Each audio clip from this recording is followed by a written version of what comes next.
Hi, my name is Joana and today I'm going to be talking about the mucus plug, which you might see towards the end of your pregnancy as your body prepares to go into labour.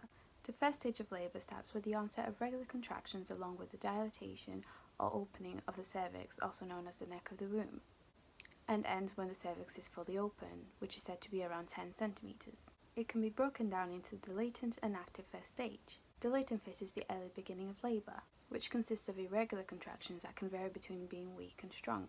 The active part of the first stage is when the contractions become more regular, more stronger, and the cervix continues to open wider than 4 centimetres.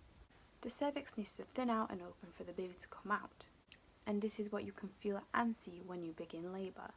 One symptom you may experience as your labour starts is losing your mucus plug. This is not the same as breaking your waters.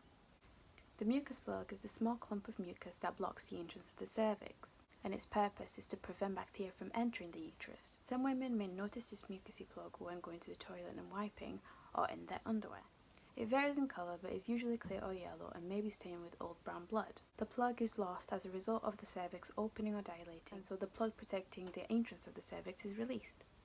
General vaginal discharge usually increases in pregnancy and is normal. This is usually a creamy white colour. However, if you feel itchy or sore, or discharge has an offensive smell, or if it turns another colour, it should be investigated. Therefore, it's very important to let your midwife know.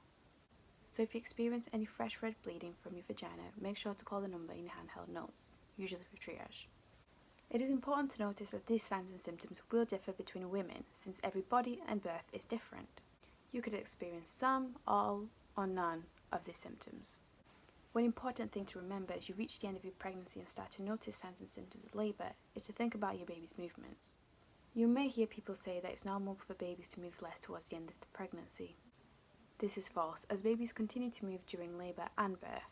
As discussed in your antenatal appointments, you will have noticed a pattern to your baby's movements, and it's important to keep a note of this. If you notice your baby is not moving as they usually would, please contact your midwife or maternity services.